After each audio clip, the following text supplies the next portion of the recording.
Kristo, kung itatayo muli ang templo at babalik ang animal sacrifice.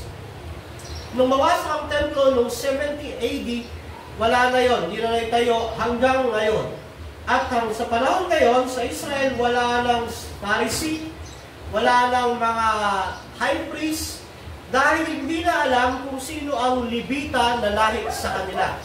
Dahil sinunog ang templo, ang listahan ng mga galing kay Levites, sila yung mamamahala sa templo, wala na, nagkahalo-halo na, nagka-crossbreed. Kaya hanggang ngayon, walang templo, walang high priest, walang Pharisees, walang mga yung galing kay Levi, dahil di na alam kung sino ang angkan na galing kay Levi.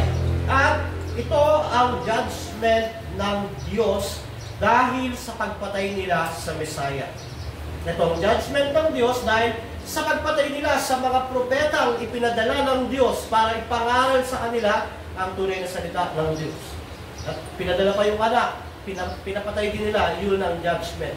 Yun yung tinatawag na Great Tribulation, AD 70. Wala na pong mas mabigat na parusa na gagawin ng tao kundi ipapatay ang anak ng Diyos.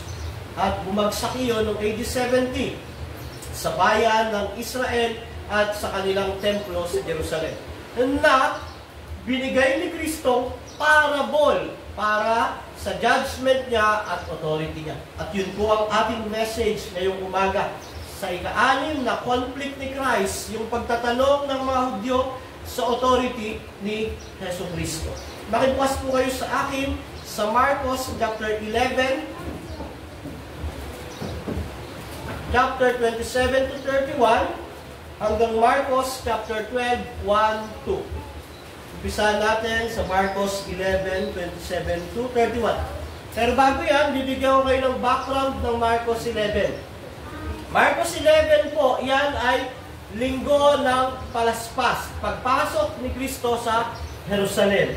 So pagpasok niya sa Jerusalem, meron siya nakitang puno ng igos, sinumpa niya iyon dahil maraming dahon, walang bunga, na sumisimbolo sa Israel na puno ng mga ritual, relihiyon, pero walang bunga. Sumunod na pagkatapos, nakapasok siya sa templo, pagpasok niya sa templo, nakita niya yung mga tao na nangangalakal doon, nagtitinda ng hayop. Ginawang business community ang templo, ang ginawa ni Christ. Pinagtabuyan niya yung mga nagbebenta at namimili ron, pinagtatapon. Bakit? Kasi ang templo ay paglugar ng pag-aalay. Ang ginawa ng mga high priest, meron silang mga tao na, magtinda ka ng dito, toro, kambing, para yung mga dadayo, para mag-alay, sa'yo bibili, taasan natin ang presyo. So, ginawang business community ang templo, kaya nung dumating si Christ, yung namamalit ng salapi, kasi, halimbawa, ibang bayan, iba yung pera, pupunta ka sa templo para bumili ng pang-alay, aalay mo roon, so nadagdag ni Christ, yung mga namamalit ng salapi, nagtitinda ng kalapati, pinagtataob niya yun. At tinuruan niya sila na yung tahanan daw ng kanyang ama ay dapat dalanginan ng lahat ng bansa. Para sa lahat, hindi lang para sa Hudyo. Pero naging lungga daw ng magnanakaw. So narinig yun ng mga punong pari at mga kautusan, mula nun naganap sila ng paraan para patayin siya. Tapos sumunod, tinuro niya yung aral sa puno ng igos. So ito ay Lunes Santo, Martes Santo, at pagdating ng Miyerkules Santo, ito na yung pag-aaralan natin. Marcos 11:27 to 31. Pagkatapos ng pagtataob niya rin sa mga nagtitinda sa templo, pagkatapos nung pagtuturo niya sa aral mula sa puno ng igos, ito na yung nangyari. Ito yung sixth conflict ni Christ. Kagaalinlangan tungkol sa karapatan ni Jesus. Basahin natin, muli silang pumasok sa Jerusalem. Habang si Jesus ay naglalakad sa patio ng templo, nilapitan siya ng mga punong pari, ng mga tagapagturo ng kautusan, at ng mga pinuno ng bayan. Tatlong grupo, high priest, scribes, tagapagturo ng kautusan, pinuno ng bayan, o yung mga leader, o governor, mayor, o kapitan ng mga guards. Siya ay tinanong nila, ano ang karapatan mo kung gumawa ng mga bagay na ito? Sino ang nagbigay sa iyo ng kanyang karapatan? Sumagot si Jesus, tatanungin ko kayo, sagutin ninyo ito, at sasabihin ko sa inyo kung kanino galing ang karapatan ko gumawa ng mga bagay na ito. Sabihin ninyo sa akin, Kanino galing ang karapatan ni Juan na magbautismo? Sa Diyos ba o sa mga tao? At sila'y nag-usap-usap. Kung sasabihin natin galing sa Diyos, itatanong naman niya sa atin kung bakit hindi natin pinaniniwalaan si Juan. Ngunit kung sasabihin naman natin galing sa tao, bakit ano naman ang gawin sa atin ng mga tao? Nangamba sila sapagkat naniniwala ang marami na si Juan ay isang tunay na propeta. Kaya ganito ang kanilang sinagot, hindi namin alam. Sabi ni Christ, kung gayon, hindi ko rin sasabihin sa inyo kung kanino galing ang karapatan ko gawin ang mga ito. Tugon ni Jesus sa kanila. Pagdating ng Marcos 12:1-2, at tinuruan ni Jesus ang mga tao sa pamamagitan ng mga talinhaga. Sinabi niya, may isang taong nagtanim ng ubas sa kanyang bukid. Pinabakuran niya ang ubasan, nagpagawa ng isa ng ubas at nagpatayo ng isang tore. Pagkatapos, pinaupahan niya ang ubasan sa mga magsasaka at siya ay nagpunta sa ibang lupain. Nang dumating ang panahon ng pag-aani ng ubas, pinapunta niya ang isang alipin upang kunin sa mga magsasaka ang kanyang bahagi. Ngunit, sinunggaban ng mga magsasaka ang utusan, binugbog at saka pinauwing walang dala. Muling nagsugo ang may-ari ng isa pang alipin. Ngunit ito ay lampas sa ulo at nilait-lait ng mga magsasaka. Nagsugo na naman ang may-ari ng isa pang alipin, ngunit pinatay naman nila ito. Ganon din ang ginawa nila sa marami pang iba. May binugbog at may pinatay. Hindi nagtagal. Iisa na lang ang natitirang maaaring papuntahin ng may-ari, ang kanyang minamahal na anak. Kaya pinapunta niya ito sa pagkakalang igagalang nila ang kanyang anak. Ngunit, nag-usap-usap ang mga magsasaka. Yan ang tagapagbana. Halika kayo, patayin natin siya upang mapasa atin ang lahat ng kanyang mamalain. Kaya sinunggaban nila at pinatay ito. Pagkatapos ay tinapon ang kanyang bangkay sa labas ng ubasan. Ano kaya ang gagawin ng may-ari ng ubasan? Pupuntahan niya at papatayin ang mga magsasakang iyon. At ang ubasan ay pamamahala niya sa iba. Hindi ba ninyo nabasa ang sinasabi sa kasulatan? Ang batong tinakwil ng mga tagapagtayo ng bahay, ang siyang naging batong panulukan. Ito ay ginawa ng Panginoon at kahangahangang pagmasdan. At ang mahalata ng mga pinuno ng mga Hudyo na sila ang tinutukoy ni Jesus sa talinghagang iyon, tinangka nilang dakpin siya. Subalit, hindi nila ito magawa sapagkat natatakot sila sa mga tao. Kaya, umalis na lamang sila at iniwan si Jesus. Salamat po sa pagbabasa ng salita ng Diyos. Sunday, pumasok sila sa Jerusalem, palaspas. Monday, sinumpa ang puno ng igos at nilinis ang templo. Pinagtataubang pera ng mga mangalakal dahil sabi ni Kristo, iyon ay panalanginan ng lahat ng bansa. Tuesday, kinabukasan, tinuro niya yung lesson sa puno ng igos. At Thursday, pumasok sa templo at kinumpronta siya ng 3 grupo ng mga religious leader. High priest, scribes, at mga leader ng bayan ng Jerusalem at ng templo. At tinanong nila, anong authority ang meron ka? Bakit mo ginagawa iyan? Diba? The greatest question of authority. Ano ang karapatan mo? So yun ang ating unang point. The question of authority. Ang pasok ni Christ, tinanong siya, ano ang karapatan mo? At ang mga punong pari, si Anas, si Caiaphas, grupo yan, mga tagapagturo ng kautusan, scribe, pinuno ng bayan, ano lahat sila, may isa silang question. Ano ang karapatan mo? Isang matinding katanungan na hindi madaling sagutin. Parang isang pain na nilatag kay Christ. Ano ang karapatan ni Jesus? Hindi siya edukadong tao. Siya ay isang karpintero noon. Hindi siya Roman leader, ni Roman citizen man. Wala siyang highest human authority. Kaya ang tanong nila, ano ang karapatan mo? Dahil ang pagkakaalam nila, si Jesus ay isang karpintero lamang. At lahat ng naging conflict ni Christ ay usapin po ng authority. Una, ano yung unang conflict nung siya ay nagtuturo, merong 4 na magkakaibigan, dala yung kaibigan nilang paralisado. Ang unang sinabi ni Christ, pinatawad na ang iyong kasalanan. Kaya ang tanong ng mga Pharisees, Sadducees, scribe, ano ang karapatan niyang magpatawad ng kasalanan? Pangalawang conflict ni Christ, nung tawagin niya yung tax collector na si Levi at ginawang disipulo. Alam natin ang mga tax collector ang pinakasamang tao ng panahon nila. At hindi lang yun, kumain siya kasama na yun. Ibig sabihin, tinatanggap niya yung mga makasalanan. Ano ang karapatan niya? Tatanggapin yung mga kasalanan. Actually, usapin ito ng bypass. Dahil ang mga high priest, dadaan palagi sa kanila bago makadaan sa Diyos. Pero kay Christ, diretso lahat sa Diyos. Pagpapatawad ng kasalanan, pagtanggap sa mga makasalanan. Sumunod, kaninong authority, bakit pinapabayaan niya yung mga alagad niya na hindi sumunod sa fasting? Isa sa tradisyon ng mga Hudyo. Pangapat, yung panahon ng Sabat, yung mga alagad ay namimitas ng trigo. Ano ang karapatan ni Christ para sabihin na siya ay Lord of Sabbath? Diba? Binaliwala ni Christ yung tradisyon, fasting.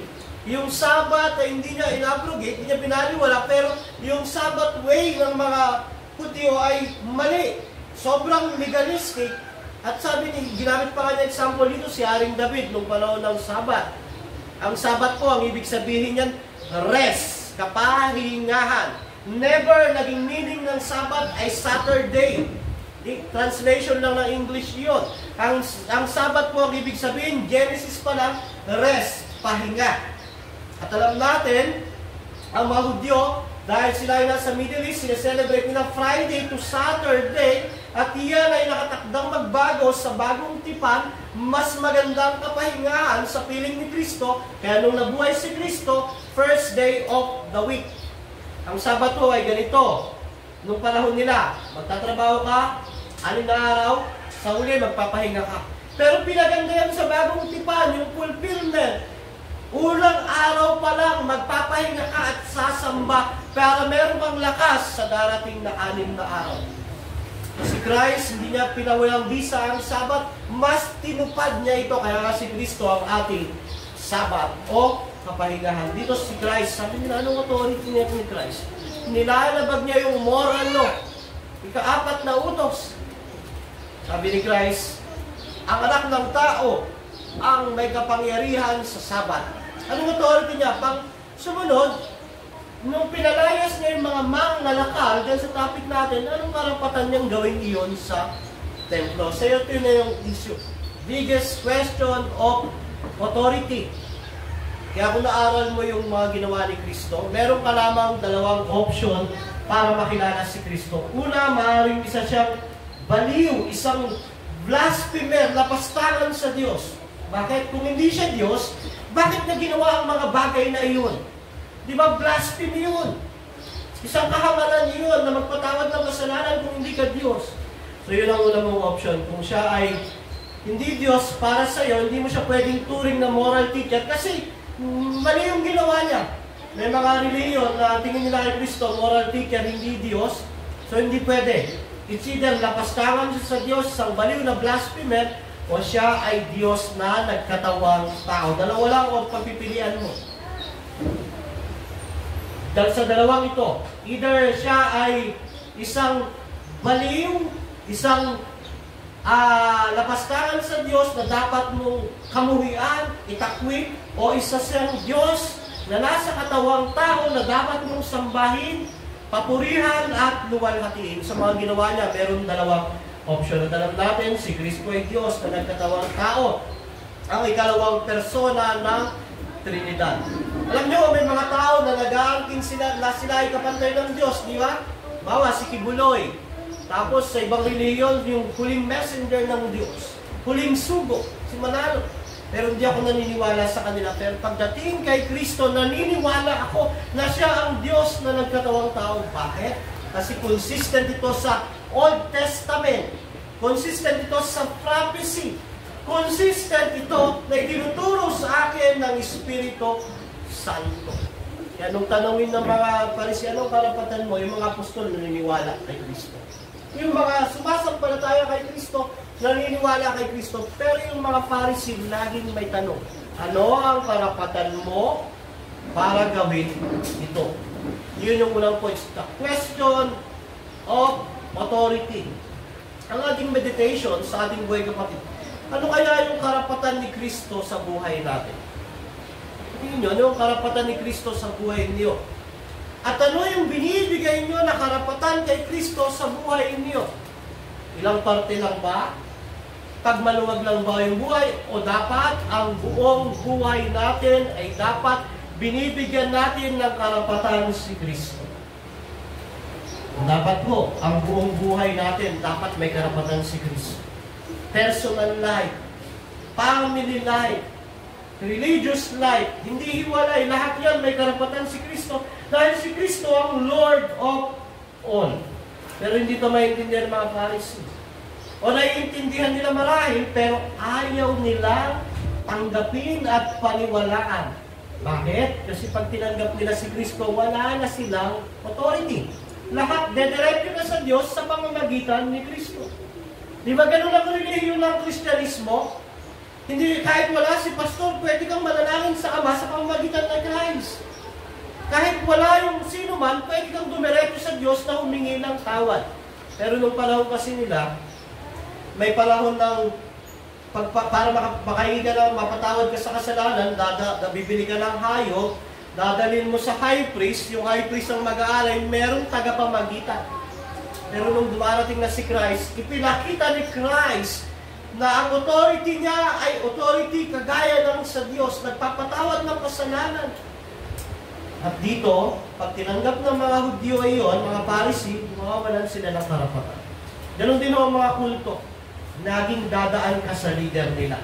Laging kailangan mo ng mabuting gawa para makapunta ka sa Diyos. Hindi ko, laging sa mga false religion, kulang si Jesus. Pero dito tinuturo sa pinag-aaralan natin, kumpleto si Jesus. Makakadaan ka sa Diyos dahil kay Jesus. Pero ang mga false religion, false teacher, laging kulang si Jesus. Magdadagdag ka ng gawa, magdadagdag ka ng kung ano-ano dapat idagdag para makadating ka sa Diyos. At yun ang ayaw ng mga Pharisee. Kapag ang mga taong ito na nasa paligid nila, na hangang-hanga sa kanila, natuto kay Jesus, dadaan ko kay Jesus, dediretso sa Ama, mababaliwala ang templo, mababaliwala sila. Kaya ang unang tanong nila, anong authority mo?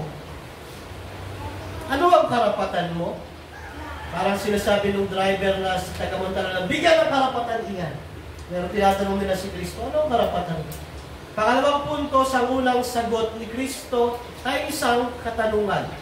Alam niyo yung mga matatalino, mga apologies, at alam natin si Christ ay super genius dahil siya ay perfect human, walang kasalanan. Diba? Ang perfect human po, walang kasalanan. Yet siya ay divine, pero siya ay perfect human dahil walang kasalanan. Meron siyang perfect wisdom. Ang unang sagot niya sa katanungang iyon ay, sabi niya, sumagot si Jesus, tatanungin ko kayo, pangalawang punto. Tatanungin ko kayo, sagutin niyo ito, sasabihin ko sa inyo kung kanino galing ang karapatan ko. Sabi niya, o sige, tinatanong niyo kung ano yung karapatan ko para gawin yung mga bagay na iyon. Sige, tatanungin ko muna kayo. Sasagutin niyo ako, at pag nasagutin niyo ako, sasagutin ko kayo. So ito ang tanong. Sabihin niyo sa akin, kanino galing ang karapatan ni Juan na magbautismo? Sa Diyos ba o sa tao? So, pagkatapos ng tanong, sila nag-uusap-usap. Kung sasabihin natin galing sa Diyos, itatanong naman niya sa atin kung bakit hindi natin pinaniwalaan si Juan. Ngunit, kung sasabihin naman natin galing sa tao, baka ano naman ang gawin sa atin ng mga tao. Nakakamba sila sapagkat naniniwala na ang marami na si Juan ay isang tunay na propeta. Kaya ganito ang kanilang sagot, hindi namin alam. Kung gayon, sabi ni Jesus, hindi ko rin sasabihin sa inyo kung kanino galing ang karapatan kong gawin ang mga ito, tugon ni Jesus sa kanila. Sinagot ni Jesus ang tanong sa pamamagitan ng tanong. A genius answer. Tinanong nila si Jesus, tinagtanong si Jesus tungkol sa ministry ni John the Baptist. Kaninong authority nagmi-ministry si John the Baptist, sa Diyos ba o sa tao? At bakit tinanong na Jesus nito? Dahil si John the Baptist ang nagbautismo kay Jesus. Pinatunayan ni Juan Bautista na si Jesus ang Mesaya at may authority siya na galing sa Diyos dahil siya ang anak ng Diyos. Mababasa ho natin yan sa unang 1:29-34. Ano ba dyan, anak? Sige, sabi rito, nung nabautismoan si Jesus, sabi dyan, kinabukasan, nakita ni Juan si Jesus na lumalapit sa kanya. Ito na yung account ni John. Tignan nyo, sabi ni Juan, siya ang kordero ng Diyos na mag-aalis ng kasalanan ng sanlibutan. Sabi ni Juan, nung nakita niya si Christ, siya ang kordero ng Diyos na nag-aalis ng kasalanan ng sanlibutan. Sa 30, siya ang tinutukoy ko, nang sabihin ko, ang dumarating na kasunod ko ay higit sa akin, pakibalik mo iba. Sapagkat siya ay naroon pa, bago pa man ako ipanganak. Hindi ko rin siya kilala noon, subalit ako'y naparito, nagbabautismo sa tubig upang ipakilala siya sa Israel. Sa 32, ganito ang patutungan ni Juan. Nakita ko ang Espiritu na bumababa na parang isang kalapati na buhat sa langit na natili sa kanya. Hindi ko nga siya kilala noon, ngunit ang nagsugo sa akin upang magbautismo sa tubig ang siya nagsabi sa akin. Kung kanino mo makitang bumaba at manatilang Espiritu, siya ang magbabautismo sa pamamagitan ng Espiritu. Ngayon ay nakita ko siya at pinatutuhanan ko, siya ang anak ng Diyos. Kung sasabihin nila, sabi ng mga Pharisee, kung sasabihin natin galing sa Diyos, ang otoridad ni John the Baptist, ang tanong sa atin, bakit hindi natin pinaniwalaan? Kung i-appeal nila ang ministry ni Juan ay galing sa Diyos, patutuhanan nila na otoridad ni Christ ay galing din sa Diyos dahil pinapatunayan ni Juan na si Jesus ay galing sa Diyos at si Jesus ay anak ng Diyos. Kung i-appeal nila sa tanong ni Jesus na kanino galing ang authority ni John the Baptist, kung sasabihin nila na galing sa Diyos, o bakit hindi niyo siya pinaniwalaan nang sabihin niya na ako ang anak ng Diyos? Talo na sila. Di ba? Sa kanilang pagsagot, ganito, kanilang sasabihin ng karapatan ni Jesus ay galing sa Diyos dahil siya ay anak ng Diyos. At ang sagot, bakit hindi siya pinakinggan? Di ba? Sumunod, kung sasabihin naman nila na galing sa tao, magagalit ang taong bayan dahil nakikita nila na si Juan ay propeta galing sa Diyos. Kung gano'n ang mangyayari, magagalit sa kanila ang tao, mawawalan sila ng popularidad. Mawawalan sila ng authority, mawawalan sila ng kasikatan. Para silang politiko na kamumuhayan ng taong bayan pag sinabi nila galing sa tao dahil ang mga tao, ang tingin kay Juan ay propeta. Diba? Yung tanong nila, ibinalik sa kanila ng tanong na magdidiin sa kanila. Ang sasabihin nila, dahil gusto nila i-please yung tao pag sinabi natin galing sa tao, sasabihin niya, bakit? Propeta yan, magagalit sila sa atin. Itatakwin nila tayo, mawawalan tayo ng popularity, mawawalan tayo ng authority sa templo, mawawalan tayo ng karapatan. Natakot sila na kung ano ang gawin nila sa kanila ng taong bayan. Ay grabe pa naman ang taong bayan. Di ba? Pag nagkaroon ng revolution ng taong bayan, talagang magagalit, talagang yung buong crowd. Nangyari yan sa Nepal na sinunog yung asawa ng Prime Minister. Dating Prime Minister. Parang ganun lang kinakatakutan nila. So, alam nila ang tamang sagot at katotohanan. Alam nila galing sa Diyos, pero ayaw nilang aminin dahil nga mawawalan sila ng authority. Kaya ang sagot nila, hindi namin alam. Alam nila ang sagot, ang ginawa nila, sinikap nila at pinagpilitang magbulag-bulagan. Alam nila na si Kristo ay may otoridad galing sa Diyos pero ayaw nilang paniwalaan dahil sa makasalanang nasa kanilang puso. Meron ako isang kaibigan, kakilala, sabi niya ganito, alam ko may Diyos. Kasi yung hininga lang natin hangin na yan. yung buhay, yung pagkalikha ng kalikasan. Alam ko, may Diyos, sabi niya. Ang sagot ko, pero bakit hindi ka nagsisimba pag linggo? Kasi malakas ang negosyo eh. Sabi ko, ganito ang sitwasyon mo.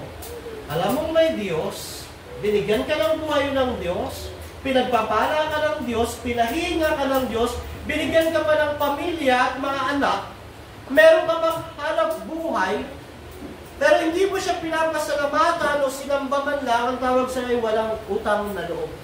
Sabi niya, tatawag na loob nga ng Pasko. Sabay inaya ko, pero hindi ba nagsimba ngayon? Wala ka talagang utang na loob. Pero ganyan ang tao, sabi ng Roma 1:18-22. Yan ang nature ng kasalanan ng tao. Sabi niya, nahayag mula sa puot ng Diyos ang laban sa lahat ng kalapastangan at kasamaan ng mga taong dahil sa kanilang kasamaan ay hinahadlangan ang katotohanan. Di ba? Sapagkat ang maaaring malaman tungkol sa Diyos ay maliwanag. Alam nila. Pero sa 21, kahit nakilala nila ang Diyos, sila hindi nila pinarangalan bilang Diyos. Ni hindi man lamang pinasalamatan. Pagdating dito sa halip, sa 21, naghaka-haka sila ng mga bagay na walang kabuluhan, kaya nagdilim ang hangal nila. Pag-iisip sa 22, sila ay nagmamarunong, ngunit sila ay lumitaw na hangal. Tinalikuran nila ang kaluwalhatian ng Diyos na walang kamatayan. Ano ang sinamba nila? Larawan ng mga taong may kamatayan.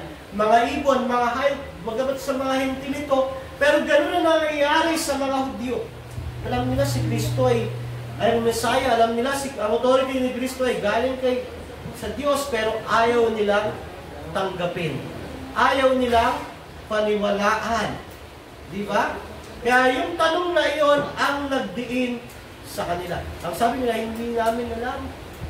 So ang sagot ni Christ, ayaw niyong sagutin yung tanong ko, hindi ko rin sasagutin ang tanong niyo. Pero sumagot si Christ sa pamamagitan ng parable. At ito ang ikatlong point. Hello? Isip pa pala kayo. Boring ang faithful at sound preaching. Pero pagdating ng mga problema at pagsubok, ito ang magbibigay sa iyo ng kalakasan. Kung mag-joke tayo rito, mag-entertain tayo rito, pagdating ng problema sa buhay, hindi mo magagamit iyon para lumakas sa pananampalataya. Ang magbibigay sa iyo ng lakas, yung boring na biblical preaching na galing sa Diyos. So, sabi ni Christ, hindi yung sasagutin, hindi ko sasagutin. Ngayon, sa verse chapter 12, sabi niya, at tinuruan ni Jesus ang tao sa pamamagitan ng talinhaga. Ito yung sagot through the parable. Ang parable po ay mga kwento, pero ang parable, 40 parable sa Bible, mostly mga gospel. Pero isa lang ang hindi gospel, judgment. Ang parable ho, ang layunin ay para hatulan, itago, i-judge ang mga taong hindi sumasampalataya kay Kristo. Ang parable ay binibigay para hindi maunawaan ng mga hindi sumasampalataya dahil ang parable ay judgment, hatol ng Panginoong Jesus sa mga hindi naniniwala sa Kanya. So dito, sabi niya, may isang tao nagtanim ng ubas sa kanyang bukid. Pinabukuran niya yung ubasan, nagpagawa ng pisaan, ng ubas, nagpatayo ng tore, pagkatapos, pinaupahan niya sa magsasaka at siya ay naglakbay sa malayong bayan. At pagkatapos, nung dumating na yung pag-aani, pinapunta niya yung una niyang alipin para kunin yung parte niya doon. Binugbog. Pinunta yung pangalawa, sinugatan sa ulo, at nilait-lait. Pinapunta yung pangatlo, pinapatay. Nagpapunta pa ulit ng marami, sumunod pinapatay. Namatay lahat ng pinapunta. Hanggang iisa na lang ang pwedeng papuntahin, yung kanyang anak. At sabi nung may-ari, siguro ay gagalang nila ang aking anak. Pinapunta at nung makita ng mga umuupang magsasaka, sabi nila, yan ang tagapagmana. Patayin natin at nang sa atin na mapunta ang ubasan. Pinatay nila, di man lang binigyan ng magandang burol, at ang sabi pa dyan, siya ay itinapon ang kanyang bangkay sa labas ng ubasan. At dito, sabi ni Jesus, ano kaya ang gagawin ng may-ari ng ubasan? Sumagot yung mga tao, pupuntahan niya at papatayin ang mga magsasakang iyon at ipapamamahala sa iba ang ubasan. At kinote niya yung kay David na hindi nyo ba nabasa yung sinasabi ni David na yung batong tinakwil ng tagapagtayo ng bahay ang siya naging batong panulakan. Nung marinig ito ng mga Hudyo, mga high priest, mga tagapagtuno ng kautusan at mga namumuno, umalis sila dahil alam nila na sila ang pinariringgan. Alam nila, naunawaan nila yung parable tungkol sa ubasan. So ito ang kwento ni Jesus. Makikita natin yung may-ari ng ubasan, which sumisimbolo, alam natin, sa Diyos Ama. At pinabakuhan niya at nagpatayo ng pisaan. Ito ay sumisimbolo ng covenant ng Diyos sa bansang Israel, na dapat siya ang pagmumulan ng kaligtasan ng bawat tao. At ang tore ay sumisimbolo ng liwanag at makikita nito yung pangailangan ng tao at sila ang tutulong.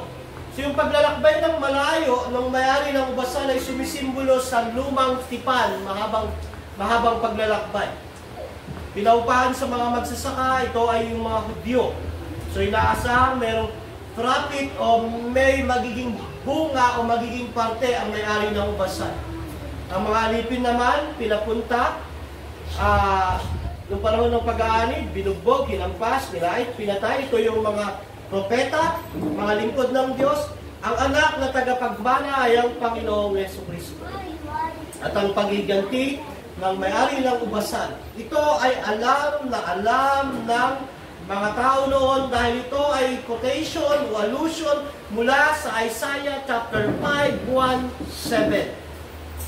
Ang kwento na ito na kinuwento ni Jesus ay kwento mula sa Isaiah 5, 1-7 na mababasa natin. Tignan nga natin ang ating mga Biblia sa Isaiah 5, 1-7. Sabi diyan, mayroong ubasan ng aking sinta. Sa libis ng bundok na lupa ay mataba, kaya ako'y aawit para sa kanya. Hinukay niya ang lupa at inalisan ng bato, mga piling puno ng ubas ang kanyang itinanim dito. Sa gitna ay nagtayo siya ng isang bantayan. Nagpahukay pa ng balong pisaan. Pagkatapos nito, naghintay siya na ang kanyang talim ay magsipagbunga. Ngunit bakit ng kanyang mapitas ay maasim ang lasa? Kung gayon, mga taga-Jerusalem at mga taga-Huda, kayo ang umatol sa akin at sa aking ubasan. Ano ba ang aking nakaligtang gawin sa aking ubasan? Bakit na ako'y mabitas ng bunga? Ang aking nakuha ay maasim ang lasa. Kaya ganito ang gagawin ko sa aking ubasan. Puputulin ko ang mga halaman na kapaligid dito at wawasakin ng bakod. Ito'y kakainin at sisirain ng mga hayop. Pababayaan ko itong malubog sa tinik at damo, hindi ko papawasan ng labis na dahon at sanga. Hindi ko bubungkalin ang paligid ng mga puno nito. Pati ang ulap ay utusan kong magbibigay ng ulan. Ang ubasan ito ni Yahweh na makapangyarihan sa lahat ay walang iba kundi ang bayan ng Israel at bayan ng Juda. Ang mga puno ng ubas na kanya itinanim. Ito po ay tungkol sa judgment na darating sa Juda at Jerusalem nang sila ay sasakupin ng bansang Babylonia. At alam natin, nung sumasakupin sila ng Babylonia under Nebuchadnezzar, nawasak ang templo, na exile ang mga tao, naging tiwangwang ang bayan ng Israel at Juda. At nung kino-quote ni Christ ito sa mga religious leaders, sinasabi niya, i-judge kayo ng Panginoon kung paanong ginudge ang inyong bayan nung panahon ni Isaiah. Bakit sila i-judge?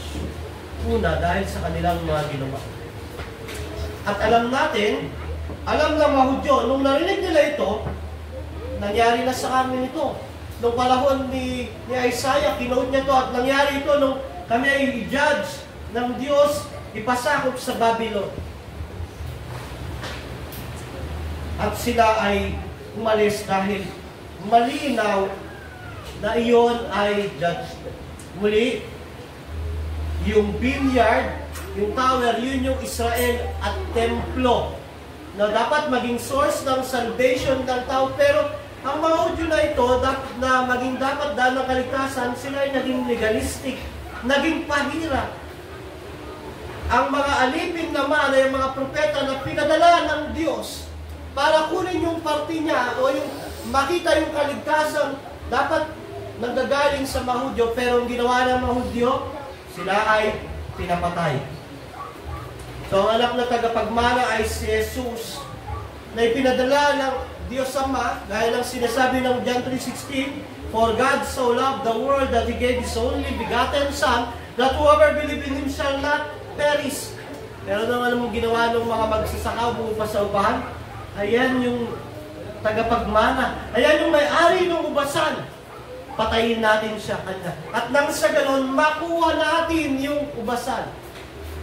Diba ganyan ang ginawa nila? Ayan si Jesus. Inaagaw niya yung authority sa atin. Nawawalan tayo ng authority sa templo, sa pagpapatawad ng kasalanan, sa mga tradisyon natin. Patayin natin. At nang sa ganon, magpatuloy yung tradisyon natin. Tayo pa rin ang mamuno sa templo. At alam natin, pinatay yun. At makikita natin na dating ang panahon, ang ama ay babalik, ay ang may-ari ng ubasan ay babalik para hatulan siya. Anong makikita natin dito? Unang nakita ko rito kung gaano kasama ang mga magsasaka. Pero binigyan ka ng pribilehiyo para magkaroon, mamahala ng ubasan. Pero nais mo mapasa iyo yun. Kaya pinapatay yung mga propeta, pinapatay ang anak ng may-ari ng ubasan. Ang makikita ko naman sa mga alipin ay sila ay talagang faithful. Pinadala yung isa, binugbog. Yung isa, pinadala ulit dahil faithful. Sinugatan sa ulo nila ay pinadala ulit yung isa, pinatay. Pero sila ay sumunod pa rin. Di ba? Pinadala yung isa, pinatay, pinadala yung isa, pinatay. Makikita natin yung faithfulness ng mga lingkod ng Diyos para ipangaral ang salita ng Diyos. Ano makikita natin sa anak? Yung kanyang obedience. Patay, pinatay na yung mga tauhan natin. Ipapatayin din ako niyan. Ako tagapagmana. Pero halamin mo nung anak, pumunta pa rin siya. Anong makikita natin dito sa may-ari ng ubasan? Makikita natin yung compassion niya, pagbibigay niya ng second chance sa mga makasalanan. Hanggang dumating sa wala na siyang may papadala. Ang ipapadala niya na lang yung kanyang anak. Pero kahit yung anak na lang, gusto niyang bigyan ng pagkakataon ng mga makasalanang magsasaka na magsisi, tumalikod, at ibigay yung bahagi na para sa kanya. Alam niyo, pinatay pa yung anak. Anong gagawin nung may-ari ng ubasan? Hahatulan niya. At ang hatol na ito ay naganap noong AD 70. Nawasak ng tuluyan ng templo. Di ba? Dahil yung parable na ito ay kwento ng kasaysayan ng Israel. Sila ay pinili ng Diyos, nakipagtipan ng Diyos sa kanila. Nilabas sila sa Egypt. At nung nandun sila, sumasamba sila sa Diyos. Pinadala ang mga propeta para sila ay gabayan, turuan. Alam niyo paano namatay ang mga propeta? Una si Isaiah, nilagari sa gitna. Si Jeremiah, binato sa Ehipto. Si Zechariah, ganun din. Si Ezekiel, ganun din. Nagpapatay sa kanila ang mga Hudyo, ang leader ng templo. Kaya pagdating ng panahon, yung kinukwento ni Christ na iyon, ano ang authority ni Christ? Siya ang anak ng Diyos, ang tagapagmana ng lahat. Siya ang katuparan ng lahat. Siya yung greatest fulfillment. Kaya nung sinagot ni Christ sa parable yan, gusto niyang sabihin sa kanila, anong authority ko? Akin lahat yan. Yung covenant ng Diyos sa inyo, yung templo, para sa akin lahat yan. Yun nga lang, dahil matigas ang puso nila, sila ay hindi sumampalataya kay Kristo. Kaya noong AD 70 po, nawasak ang templo. Yung Great Tribulation, naranasan ng bansang Israel. Nawasak ang tuluyan ng templo, nakabalik lang sila bandang 1950s. Yet hanggang ngayon, wala pa rin templo, wala nang pagkakakilanlan kung sino ang Levita, wala nang high priest, wala nang Pharisee. Kaya kapatid, kung wala ka pa kay Kristo, katulad ka lang ng mga masasama at makasalanang magnanakaw. Binibigay ng Diyos lahat ng pribilehiyo sa iyo, lahat ng biyaya ng Diyos. Pinapadala niya yung mga taong mga ngaral ng salita ng Diyos sa iyo para sumampalataya ka kay Kristo. At higit sa lahat, pinadala niya si Jesus para sumampalataya tayo, para bigyan tayo ng kaligtasan. Kung wala ka kay Kristo, kagaya ka lamang ng mga magsasaka na dapat magsisi. Na dapat yung pribilehiyo at biyaya ng Diyos ay magtulak sa iyo na yakapin si Jesus, sumampalataya kay Kristo. Dahil kung hindi mo gagawin yun, darating ang panahon, haharap ka sa puot ng Diyos na hindi humuhupa. Kaya habang wala ka pa doon, magsisi ka, magbalik loob sa Diyos at magtiwala kay Jesus ng buong lakas. Buong puso, buong pag-iisip, dahil tinatanging si Jesus lamang ang daan, ang buhay at katotohanan. Kaya nga yung tanong, anong authority ni Christ sa buhay mo? Lahat. Lahat ng meron sa buhay mo, si Kristo ang authority. Anong authority ni Christ ang binibigay mo sa buhay mo? Dapat lahat. Dahil si Kristo ang may greatest and highest authority. Authority to save, authority to judge. Nawa po, ang mga kapatid ko sa iglesia nito, isuko, ibigay ang lahat ng authority kay Christ bilang Panginoon at tagapagligtas nila. Mga tao naman na wala pa kay Kristo. Ako ang natatakot sa inyo dahil darating ang panahon, si Kristo ang mahapon. Ang Kordero, ang Diyos na nagkatawang tao na namatay. At nung siya ay namatay, hinatulan ng Diyos ang bansang pumatay sa kanya. Na kung di ka rin sasampalataya, hahatulan ka rin ng Diyos dahil ibinigay niya na ang kanyang anak at hindi mo pa pinaniwalaan at sinampalatayaan. Kaya mga kapatid, yung umagang ito, magsisi at tumalikod sa kasalanan, sumampalataya kay Kristo. Tayo po'y manalangin. Panginoon, salamat po sa umagang ito, salamat sa pagtuturo at paggabay sa amin. Nawa nakita namin ang iyong parable. Ang sagot mo sa parable kung ano ang authority mo. Ikaw ang may authority para magligtas, ikaw ang authority para mag-judge. At nawa, sa mga tao sa paligid namin, sa lugar na ito, sa mga kapatid ko sa iglesia, paghariin namin ang otoridad ni Kristo. Paniwalaan namin, pagtiwalaan namin at pagsampalatayaan namin. Muli, sa inyo kami bumudulag at pumalapit. Ito ay aming panalangin sa pangalan ni